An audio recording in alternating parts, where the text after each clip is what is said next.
Tirali niya rin po yun. So 23. Saka birthday po niya. Birthday. Yes, nabi ko sa kanya, aware na siya sa 23. And then, nagsabi siya na nagpapasalamat siya sa suporta na pinapakita ng mga kababayan. And ang isang concern lang niya is ayaw niya daw na makadisrupt tayo dito sa The Hague.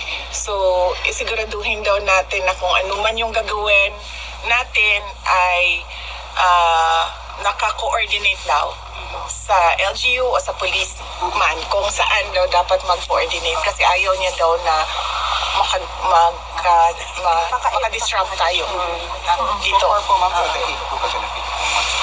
Yan ang hindi ko alam, pero alam ng lahat ng ating mga parallel groups at lahat ng mga individuals na kababayan natin.